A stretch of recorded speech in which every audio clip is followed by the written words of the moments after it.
नमस्ते इंदौर, जहां हम आपको दिखाते हैं इंदौर शहर के हर कोने की खबर। मैं हूं आपके साथ अनिकेत दीक्षित। इंदौर में आज क्या क्या हुआ पूरे घटनाक्रम में हम आपको दिखाएंगे। इंदौर में 26 जनवरी को तिरंगा फहराएंगे उप मुख्यमंत्री जगदीश देवड़ा। 13 से ज्यादा निकलेंगी झांकियां। साथ ही आज के नमस्ते इंदौर में आप देखेंगे बाणगंगा में चाचा चाची ने भतीजे को गर्म सरिया से दागा। साथ ही परिवार में जमीन के लालच ने इंसानियत को किया शर्मसार। और भी बहुत कुछ है आपके लिए जो जानना है जरूरी, तो आइए रुक करते हैं सीधा खबरों की ओर। इंदौर में 26 जनवरी को गणतंत्र दिवस पूर्ण उत्साह, देशभक्ति और गरिमा के साथ मनाया जाएगा। मुख्य समारोह नेहरू स्टेडियम में आयोजित होगा, जहां तैयारियां जोर शोर से चल रही हैं। कलेक्टर शिवम वर्मा की अध्यक्षता में मंगलवार को कलेक्ट्रेट में महत्वपूर्ण बैठक हुई, जिसमें समारोह की रूपरेखा पर अंतिम मुहर लगाई गई है। कलेक्ट्रेट ने सख्त निर्देश दिए हैं कि सभी व्यवस्थाएं राष्ट्रीय पर्व की गरिमा के अनुरूप समय सीमा में पूरी हों। बैठक में एमपीआईडीसी सीईओ हिमांशु प्रजापति, अपर कलेक्टर विजय नवजीवन पवार, निशा डामोर, रोशन राय और रिंकेश वैश्य सहित अन्य अधिकारी मौजूद रहे। प्रशासन की टीम ने नेहरू स्टेडियम का निरीक्षण भी किया। इस बार 13 से अधिक विभाग अपनी आकर्षक और नयनाभिराम झांकियां निकालेंगे।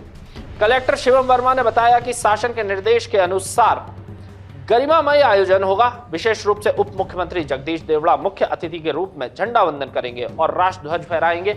इंदौर वासी इस राष्ट्रीय उत्सव को बढ़ चढ़कर भाग भी लेंगे और देशभक्ति की भावना को मजबूत करेंगे। रुक करते अगली खबर की ओर। इंदौर के बाणगंगा थाना क्षेत्र के ऋषिनगर कॉलोनी में जमीन विवाद में इंसानियत को शर्मसार कर दिया। 28 वर्षीय युवक ने पुलिस को बताया कि 17 जनवरी को उसके चाचा चाची ने रिश्तेदारों और दोस्तों गौरव, सत्यम, रवि के साथ मिलकर उसे MR10 ब्रिज के नीचे से अगवा कर लिया। फिर रवि को खेत पर ले जाकर पेड़ से बांध दिया गया और बेरहमी से पीटा। आरोपियों ने गर्म लोहे के सरिये से उसके शरीर के कई हिस्सों, खासकर नाजुक अंगों को दाग दिया, जिसमें वह गंभीर रूप से जख्मी हो गया।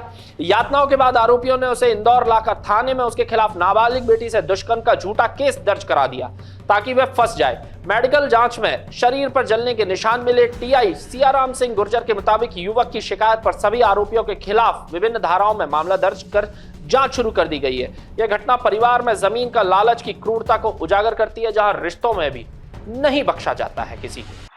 अगली खबर की ओर रुख करते हैं। इंदौर में मध्य प्रदेश पटवारी संघ की जिला शाखा ने निलंबित साथियों की बहाली को लेकर अपना विरोध दर्ज कर दिया है। बीते कुछ दिनों से जिले भर के पटवारी सामूहिक अवकाश पर चले गए हैं, जिससे राजस्व विभाग के कार्य बुरी तरह प्रभावित हो रहे हैं। जिले में कुल 335 पटवारियों में से 13 पर विभिन्न आरोपों में निलंबन की कार्रवाई हुई है, जबकि संघ मुख्य रूप से 8 पटवारियों की तत्काल बहाली की मांग कर रहा है। संघ का आरोप है कि इन पटवारियों के बिना उचित सुनवाई और नियमों का पालन किए बिना निलंबित किया गया है। अधिकारियों ने संघ पदाधिकारियों से बातचीत कर निलंबन प्रकरणों के निराकरण के लिए 1 महीने का समय मांगा था, लेकिन पटवारी संघ ने इसे ठुकरा दिया। उनका कहना है कि इन मामलों पर महज 2 दिन में फैसला लिया जा सकता है, लेकिन प्रशासन जानबूझकर देरी कर रहा है। संघ ने साफ चेतावनी दी है कि यदि मांगे नहीं मानी गई तो कार्य बहिष्कार जारी रहेगा और कलमबंद हड़ताल अनिश्चितकालीन रूप से चलेगी। इससे भूमि रजिस्ट्री, राजस्व रिकॉर्ड अपडेट और अन्य महत्वपूर्ण काम ठप हो सकते हैं। प्रशासन और पटवारियों के बीच गतिरोध बढ़ता जा रहा है, जिसका असर आम जनता पर पड़ रहा है। अगली खबर की ओर करते हैं। इंदौर में सड़क सुरक्षा को मजबूत करने के लिए यातायात पुलिस ने एक बड़ा कदम उठाया है। आज पलासिया चौराहे पर राजवाड़ा तक विशाल हेलमेट जागरूकता रैली निकाली गई, जिसमें पुलिस कमिश्नर संतोष सिंह के नेतृत्व में वरिष्ठ अधिकारी, कर्मचारी और 500 से अधिक आम नागरिक शामिल हुए। यह रैली शहर के प्रमुख मार्गों से गुजरी और नो हेलमेट नो राइड जैसे जोरदार नारों से गूंज उठी। पुलिस का मकसद साफ है, दोपहिया वाहन चालकों में हेलमेट पहनने की आदत डालना, क्योंकि सड़क हादसों में मौत का सबसे बड़ा कारण हेलमेट न पहनना ही है। रैली के दौरान न सिर्फ जागरूकता फैलाई गई, बल्कि जरूरतमंद लोगों को हेलमेट भी वितरित किए गए। यह अभियान दिखाता है कि इंदौर ट्रैफिक पुलिस सिर्फ चालान काटने तक सीमित नहीं है, बल्कि लोगों की जान बचाने के लिए सक्रिय प्रयास कर रही है। अगली खबर की ओर करते हैं। इंदौर के भागीरथपुरा क्षेत्र में नर्मदा जल सप्लाई का संकट अब धीरे धीरे कम होता दिखाई दे रहा है। लंबे समय से प्रभावित इलाके में पानी की किल्लत से परेशान लोगों के लिए राहत की खबर है। महापौर पुष्पमित्र भार्गव ने आज खुद मौके पर पहुंचकर स्थिति का जायजा लिया। उन्होंने चल रहे कार्यों की समीक्षा और अधिकारियों के साथ निर्देश दिए हैं कि काम में कोई लापरवाही न बरती जाए। महापौर ने स्पष्ट कहा है कि क्षेत्र में नर्मदा जल की पूर्ण आपूर्ति बहाल करना प्रशासन की सबसे बड़ी प्राथमिकता है। वर्तमान में लगभग 30% हिस्से में नर्मदा जल की सप्लाई शुरू हो चुकी है। बाकी गलियों में पाइपलाइन बिछाने और कनेक्शन देने का भी काम तेजी से चल रहा है। अगली खबर की ओर रुख करते हैं।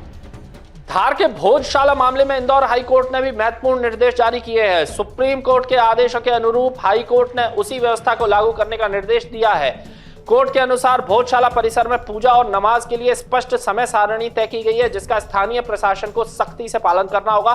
समय सारणी इस प्रकार है कि सुबह सूर्योदय से दोपहर 12 बजे तक वसंत पंचमी पूजा की अनुमति रहेगी। इसके बाद दोपहर 1 बजे से 3 बजे तक नमाज अदा की जाएगी। दोपहर 3 बजे के बाद सूर्यास्त तक फिर से पूजा की जा सकेगी। यह व्यवस्था धार निवासी जुबरान अंसारी और अन्य याचिकाकर्ता की शुक्रवार की नमाज अनुबंधित वाली याचिका पर आई है। हाईकोर्ट ने स्पष्ट किया कि सुप्रीम कोर्ट के आदेशों का हर हाल में पालन होगा। तो यह थी मध्य प्रदेश की आर्थिक राजधानी इंदौर शहर की प्रमुख खबरें। मुझे दीजिए इजाजत, कल फिर मुलाकात होगी। तब तक के लिए नमस्ते इंदौर।